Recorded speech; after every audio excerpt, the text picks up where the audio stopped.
प्रणाम मित्रों। तो चलिए आज हम लोग पद्माकर जी के दो काव्य को पढ़ते हैं। ये दोनों काव्य आप लोगों को बीबीएम के UG second semester Hindi honours के अंतर्गत पढ़ना है। तो चलिए पद्माकर जी के पहले काव्य का भावार्थ हम लोग देखते हैं।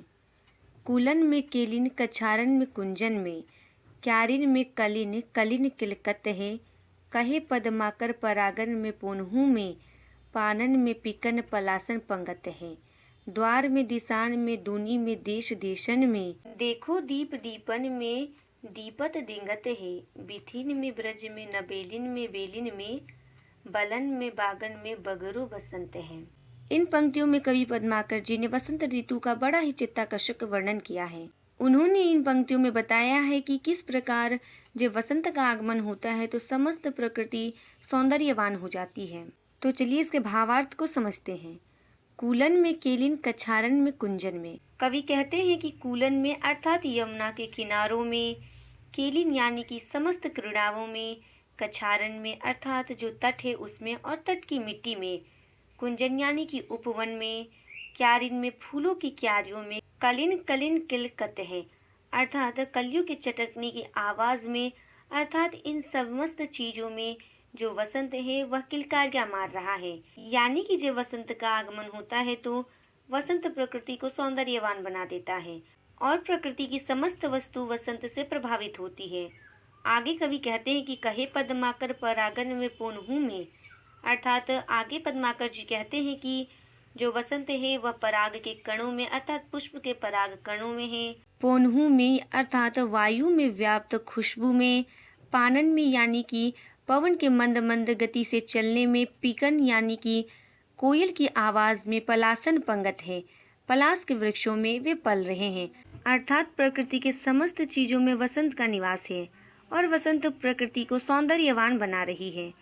आगे कवि कहते हैं कि द्वार में दिसान में, अर्थात वसंत जो है वह सभी के द्वारों द्वारों पर है, दिसान में यानी कि वह 10 दिशाओं में है, दूनी में अर्थात पूरी दुनिया में, देश देशन यानी कि देश देशों में भी वसंत का सौंदर्य विद्यमान है और वसंत अपने सौंदर्य को चारों दिशाओं में फैला रहा है। आगे कवि कहते हैं कि देखो दीप दीपन में दीपत दिंगत है, अर्थात वसंत दीपों में भी विद्यमान है। वसंत दीपक के प्रकाश के माध्यम से अपने सौंदर्य को चारों ओर फैला रहा है। बिथिन में ब्रज में बेलिन में नबेलिन में, अर्थात ब्रज की समस्त गलियों में, ब्रज भूमि में, ब्रज की जो नव बालाएं हैं उनमें और वहाँ की लताओं में, बनन में बागन में बगरो बसंत है, अर्थात बाग बगीचों में जो वसंत है वो बगरो यानी कि पसरा हुआ है, अर्थात संपूर्ण ब्रज वसंत के सौंदर्य से व्याप्त है। सभी में वसंत का आगमन हो चुका है और वसंत सभी को अपने सौंदर्य से सौंदर्यवान बना रहा है। अर्थात इन पंक्तियों में उन्होंने बताने का प्रयास किया है कि किस प्रकार जब वसंत का आगमन होता है तब प्रकृति का कण कण सौंदर्य से परिपूर्ण हो जाता है और पूरा ब्रज ही वसंत ऋतु में सौंदर्यवान लगने लगता है। ब्रज की गलियों में, वहाँ के लोगों में, यमुना के तटों पर, वृक्षों पर, उपवनों में, फूलों में, पुष्पों में, पेड़ों में, पलास के वृक्षों में, सभी में वसंत का आगमन इस प्रकार होता है कि वह चारों ओर अपने सौंदर्य को फैलाता ही जाता है और सभी लोग उसकी ओर आकर्षित भी होते हैं, क्योंकि वसंत ऋतु का सौंदर्य ही इस प्रकार होता है कि सभी लोगों का मन उस सौंदर्य में लग जाता है और सभी का मन वसंत ऋतु के सौंदर्य की ओर आकर्षित स्वतः हो जाता है। इन पंक्तियों में अनुप्रास अलंकार तथा पुनरुक्ति प्रकाश अलंकार का प्रयोग किया गया है। तो चलिए हम उनके दूसरे काव्य को पढ़ते हैं। गोकुल के कुल के गली के गोप गाउन के, जो लागी कछु को कछु भाकत भने नहीं, कहे पद्माकर परोस पिछवारन के, द्वारन के दोरी गुण अवगुण गणे नहीं, तोलो चलित चतुर सहेली यानी को कहूँ, नीके के निचोरे ताही करत मने नहीं, हो तो श्याम रंग में चतुर चित चोरा चोरी, बोरत तो बोरियो पे निचोरत बने नहीं। इन पंक्तियों के माध्यम से पद्माकर जी ने बताया है कि एक गोपी श्री कृष्ण के प्रेम में रंग चुकी है और वह अपने कपड़ों को नहीं निचोड़ना चाहती, अर्थात वह श्री कृष्ण के प्रेम से विमुक्त नहीं होना चाहती। तो चलिए इसके भावार्थ को हम लोग देखते हैं। कवि कहते हैं कि गोकुल के कुल के गली के गोप गाउन के, जो लागी कछु को कछु भाकत भने नहीं, अर्थात गोकुल के जो ग्वाले हैं और गोकुल की गलियों गलियों में जो लोग रहते हैं वे सभी एक दूसरे को कुछ न कुछ कह रहे हैं, परंतु कोई किसी की बात का बुरा नहीं मानता। और अभी होली के शुभ अवसर में गोकुल का दृश्य इस प्रकार है। वह सुंदरता बताने योग्य ही नहीं है, वे बता ही नहीं पा रहे हैं। उनके पास शब्द ही नहीं है गोकुल की उस सुंदरता का वर्णन करने के लिए। आगे पद्माकर कहते हैं कि कहे पद्माकर परोस पिछवारन के, द्वारन के दोरी गुण अवगुण गने नहीं।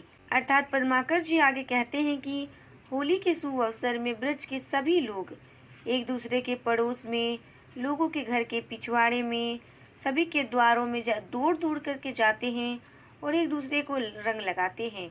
और इस अवसर में कोई भी किसी के गुण या अवगुण को नहीं गिनता, अर्थात वे किसी के भी गुण और अवगुण को नहीं देखते। वे सभी एक साथ मिलकर होली के त्यौहार को मना रहे हैं। होली के त्यौहार में जो उनके बुराई करने वाले होते हैं या अहितकारी होते हैं या जिनसे किसी का बैर होता है, वे सारी बातें भुला करके वे सभी मिलजुल करके होली के त्यौहार को मना रहे हैं और होली के आनंद को उठा रहे हैं। आगे कवि कहते हैं कि तोलो चलित चतुर सहेली यानी काऊ कहूँ, अर्थात एक चतुर सहेली अपनी सखी के ऊपर जाकर के रंग डाल देती है जो कि पहले से ही गीली है, तो वह कहती है कि नीके के निचोरे ताही करत मने नहीं, अर्थात मैं श्याम के रंग में रंगी हुई हूँ और मुझे ये रंग निचोड़ने का मन नहीं कर रहा है, और ऊपर से तुमने भी इतने सारे रंग मुझ पे डाल दिए हैं। आगे कवि कहते हैं कि हो तो श्याम रंग में चतुरचित चोरा चोरी, अर्थात मैं श्री कृष्ण के रंग में चोरी चोरी ही रंगी हूँ, अर्थात इस विषय में किसी को कुछ भान नहीं है, क्योंकि मैं श्री कृष्ण से प्रेम करने लगी हूँ। और यहाँ पर कवि ने श्याम रंग का अर्थ काले रंग से ना लेकर के श्री कृष्ण के प्रेम से लिया है, अर्थात गोपी कहती है कि मैं श्री कृष्ण के प्रेम के रूपी रंग में रंगी हुई हूँ और मैं इसे निचोड़ना नहीं चाहती, अर्थात मैं सदैव उनके प्रेम में लीन रहना चाहती हूँ। बोरत तो बोरियों पे निचोरत बने नहीं, अर्थात मैंने श्री कृष्ण जी के प्रेम में डुबकियाँ लगाई है, उनके प्रेम रूपी रंग में मैंने डुबकियाँ लगाई है। मेरे पूरे शरीर में, मेरे हृदय में उनका प्रेम ही प्रेम है और मैं कभी भी इसको निचोड़ना नहीं चाहती। यदि मैं इसे निचोड़ दूंगी तो मैं श्री कृष्ण जी के प्रेम से विमुक्त हो जाऊंगी और मैं यह कभी नहीं चाहती। मैंने बस लोक लाजवश यह प्रेम चोरी चोरी किया है और मैं अपनी भावनाओं को किसी के समक्ष व्यक्त नहीं करती, परंतु मैं श्री कृष्ण जी से अनन्य प्रेम करती हूँ।